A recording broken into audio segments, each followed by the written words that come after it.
Hey guys, I'm Daisho, and I'm here to bring you an Ancient Wilds deck guide. I had a couple of suggestions for this after I played the match with JT, and I decided to do it because I really like this deck, and I feel like I want to show people the way I run it. So, just as we get started, I'm going to say something that I think I mentioned in my Peacekeepers deck guide, but I just want to mention again to be clear. In this game, Duels of the Planeswalkers 2013, there's 40 cards to unlock, and a lot of them are really, really powerful. So instead of in previous games where you basically just had to trim your decks down, where you had to take all the good cards and then maybe make a couple of cuts here and there, in this game, you actually have to build your deck. You have to say, okay, I want this card to work with this card, because obviously there are going to be cards that I'm going to leave out, like Jiraga Warcaller, or even like a Mana Plasm or something like that, where, yeah, they're good cards, but sometimes you just can't use them in the deck, and they're just not going to work. Something like Roaring Primodox is a really good example. Sometimes this card can just be absolutely amazing, but he doesn't really go with the strategy that I want for the deck, so I decided not to put him in. That being said, there are so many different ways to run this deck, and I'm not going to say any other way is wrong. Any other way could be very, very correct. Like, there could be a way that beats this deck 9 out of 10 times, or beats every single other deck in the game more than this deck beats those decks. So, I'm just not going to say that there is a better way to run it. I'm not going to say that there's a worse way to run it. This is just the way that I'm going to run it. And I hope you guys enjoyed the video. Anyway, Elvish Visionary. When enters the battlefield, draw a card. Obviously you want all three of them. You barely have any 2-drops, so you're going to want to like chump block with these guys. Plus, the fact that they draw you a card when they enter the battlefield is really good. I mean, these guys are actually seeing standard play right now, and not just in like elf decks, in pretty much in a lot of decks with green. They're seeing play because it's just so efficient to have a creature plus be able to just get a card off it. Like, people even played the 0/4 version of this, although I guess that's probably a lot better. It's just 1 and a green for a 0/4 when enters the battlefield, draw a card, because I guess the 0/4 generally has more impact on the board than a 1/4. But than a 1/1, I mean. Obviously 1/4 would have more. But anyway, Elvish Visionary, I don't think that there's any version of the deck that doesn't run all three of these. Fauna Shaman is just one of the best cards in the deck. You might think, well, you have to discard a creature card and then just to go get one, so what's the point? But the fact of the matter is, there's so many different enter the battlefield effects and stuff like that in this deck that no matter what you get, you're going to be happy. You can discard a card that's not right for the situation. Like, let's say they have like 7 lands and no artifacts or enchantments, and you have this acidic slime in your hand, but you're at 4 life and they have 4/4.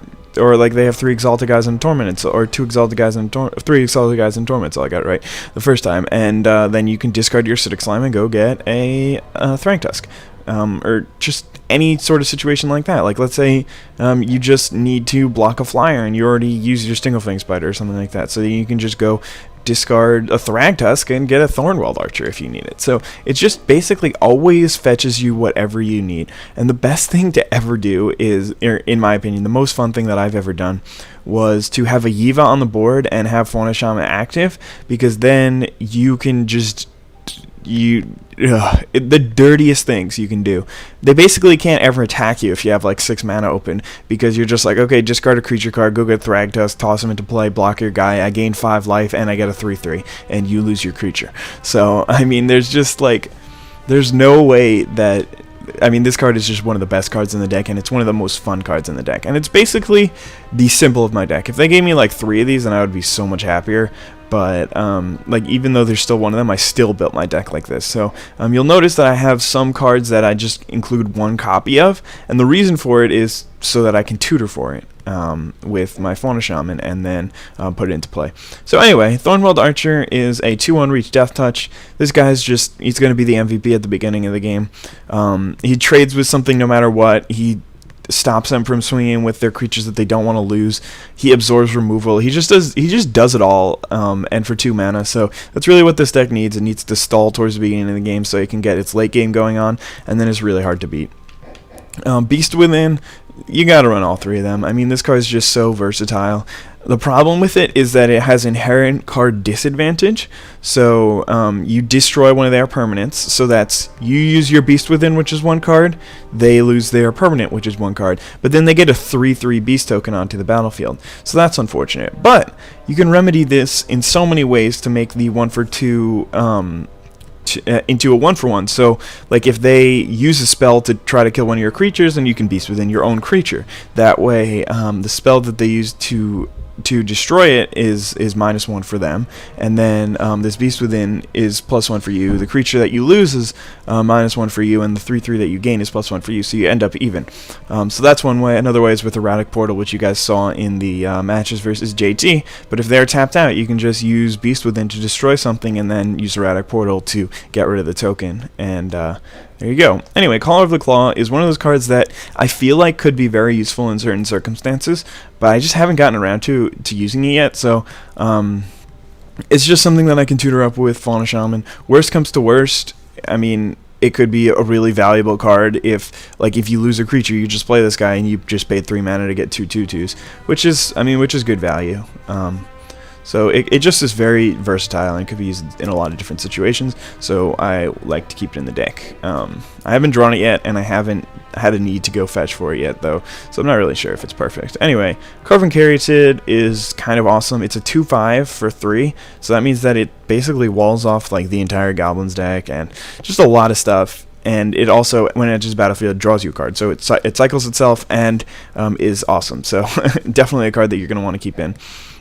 I mean, I definitely could see you cutting it because it's not like the most important thing in the deck, but it's definitely very, very strong, and it's almost always useful. Eternal Witness is just, like, it's absolutely insane. It's a 2/1 when it enters the battlefield, return a card from your graveyard to your hand. Like, let's say you played Overrun last turn, and then you're just like, you know what, I'm going to go get my Eternal Witness, play my Overrun again next turn. So, I don't know, there's just so many different situations where you can use it, where it's just awesome. And like with Yiva, you can get back stuff at instant speed and then play them, and it's like against the mill deck, this card is unbelievable. Anyway, Wood Elves is a 3-cost 1/1, so obviously just on that it completely fails. But when it enters the battlefield, you got to put a forest card into play, and it's not even just into play tapped. You just get to put it into play untapped. So honestly, I'd rather it be a 2-mana card and put it into play tapped, but it still works out a lot. It ramps you from your 3 to your 5, which is really important in this deck, because if you see, you have 7 5-drops, so that's pretty important. And it's like sometimes you can just keep your hand if you have like 2 lands, because if you just draw 1, then you get to 4. So it's a really good card. It's a really good card. I like it, and it's just another 1/1 that you can jump block with early on, so you can get to mid to late game. Briarpack Alpha is again something that I can tutor for.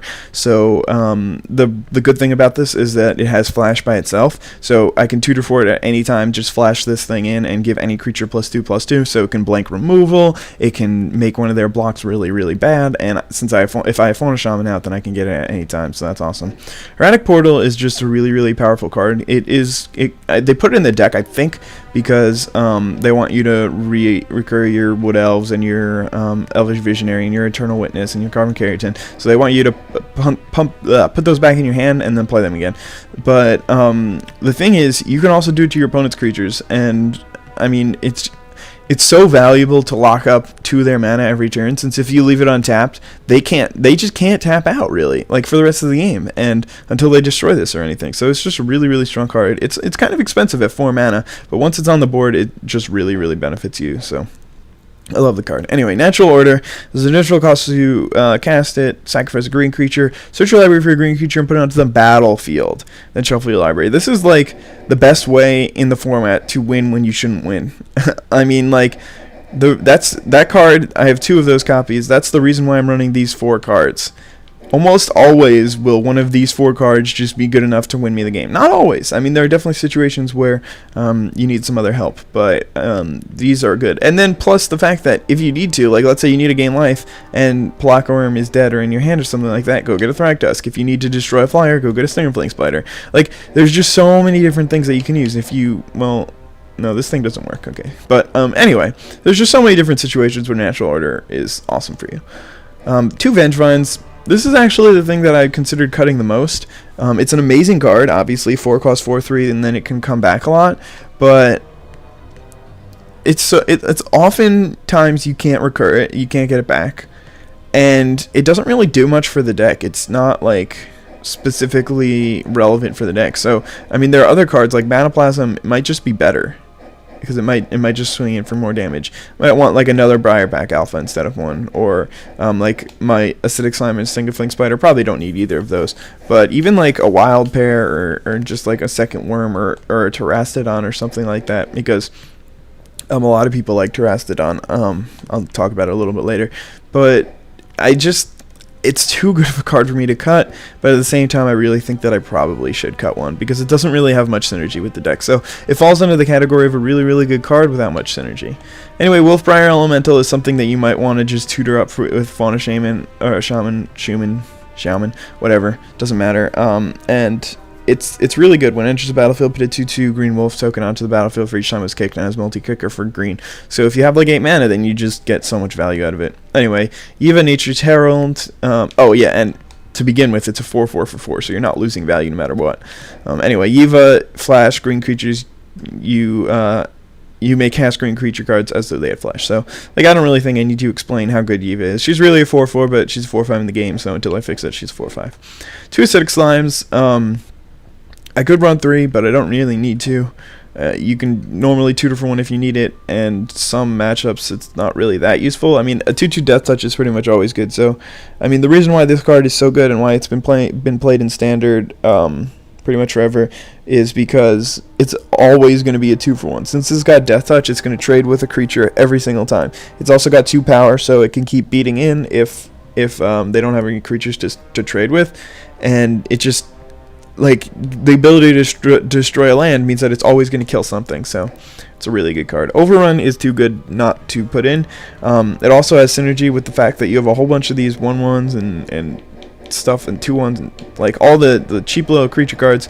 Your deck is 78% creature, or 77% creatures, so Overrun's going to be a good card, and it's going to win you games. Thragtusk, like, this card is just so unstoppably good. You're always going to get value out of it, so you may as well keep it in. Anyway, this guy is really good too. Super good thing to tutor for. Every time I play with it, I'm happy, and like, I kind of wish I had a second one in, but I don't know. I don't have a second one. Anyway, Soul of the Harvest is really good. When another non-token creature enters the battlefield, you may draw cards. So you get to just draw a ton of cards. Like Elvish Visionary, draw 2 cards. And then that brings you into like Wood Elves, draw a card and get a land. It's just really, really strong. A lot of the times, this is what I tutor for. But most of the time, I'm tutoring for Gaia's Revenge. There's no way to kill this card in the format other than Prey Upon and Beast Within. Other than that, you just have to throw like 4 guys in front of it, and if you can get this guy out turn 4, like let's say maybe it's their turn 3, so then they're just like, I'm taking 8, I'm dead.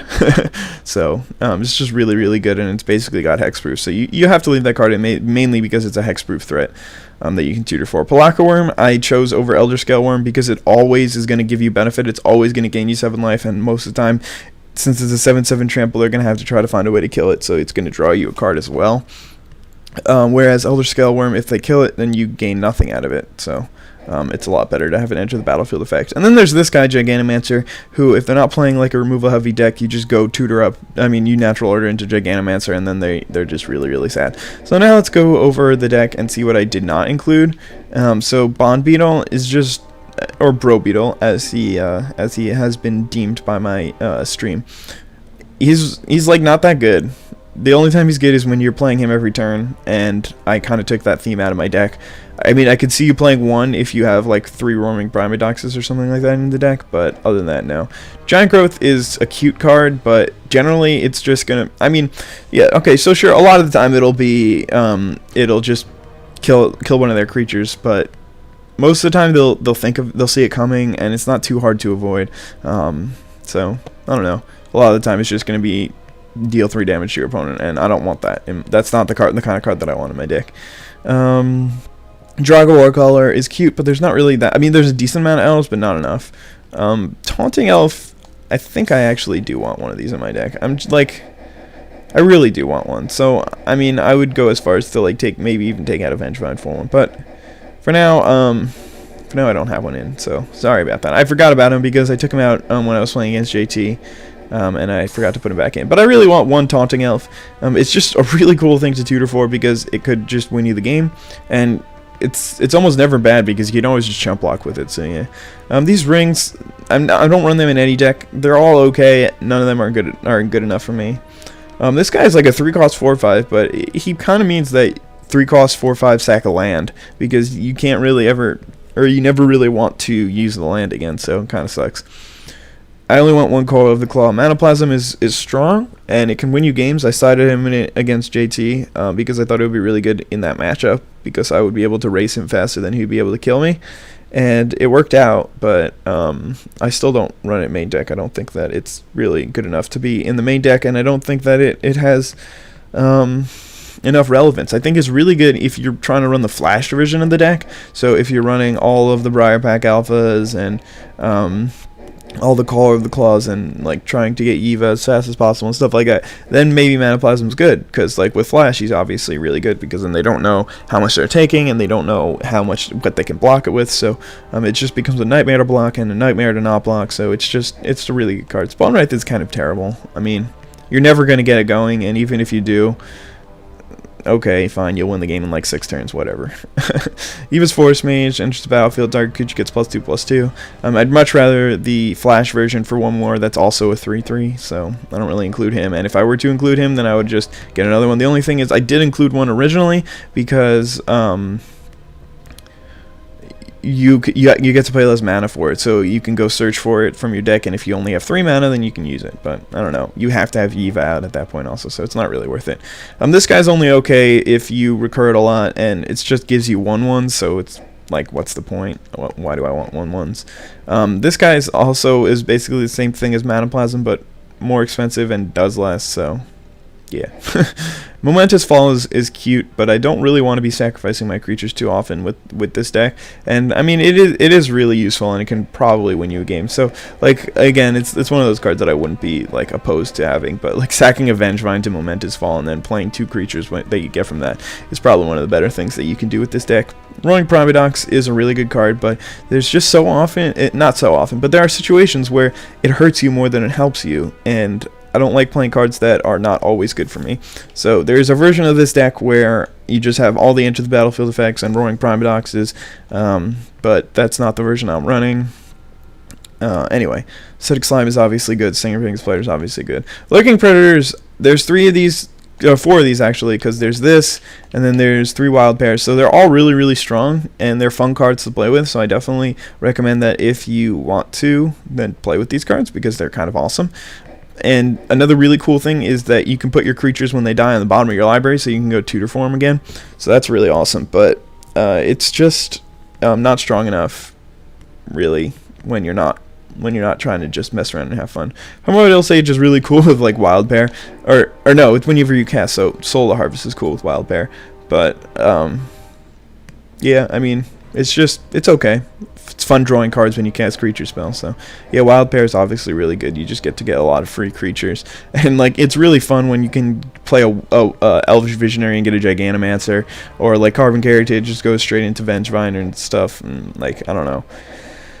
I don't know if anything matches up with Thragtusk. Oh yeah, this guy does, and Roaring Promidoxes do match up with Thragtusk, so that's cute. But yeah, this card is kind of terrible. Like, you can pay 10 mana to get a 6/6, or like, I don't know, it's just bad. Elder Scaleworm, it's not good enough for me. To pay 7 mana to get a card that if they just remove it, it does nothing, and it has nothing that saves me from removal is like, no, I don't want that. Blockworm, I really only needed 1. I mean, you kind of need 2 if you draw 1, but whatever. Terracodon is one of those cards that is really, really strong, and it's fun to tutor for because you can just blow up all their lands. But if you do blow up all their lands, then like sometimes they just beat you down and kill you faster than you can kill them. So I mean, he is also a 9/9, so that's kind of like the goal. Like, sometimes you just blow up your own lands and then you have 18 power, but I don't know. Like, if they have a removal spell for him, then you have 9 power, but you just blow up 3 of your lands. So if they can find a way to survive, then you're kind of screwed. So I don't like the card, and I'm not gonna run it. Decree of Savagery. I don't even think I've ever read this card. Put 4 +1/+1 counters on each creature you control, or you can cycle it for put 4 1/1 counters on target creature. This card's terrible. Like, I don't even know what to tell you guys, but 9 mana is terrible. And Primal Surge is one of those cards where it's sort of like Worldfire. Like, if you can win with this card, I'm just going to literally fly to your house, give you a high five, and then just go home, like, right after that. This card is just hilariously funny. So anyway, this is the version of the deck that I'm running. Doesn't have to be your version. Your version could be better, could be whatever, but it doesn't mean my version's wrong. So yeah, I mean, I definitely have had success with this, and this is the these are the 60 cards that I like to run in my version. Again, there's probably a cut here for a Taunting Elf. It may just be Caller of the Claw, or it may just be a second Vengevine. Who knows? Anyway, this is the way I run the deck, and I hope you guys all have a wonderful day. Bye.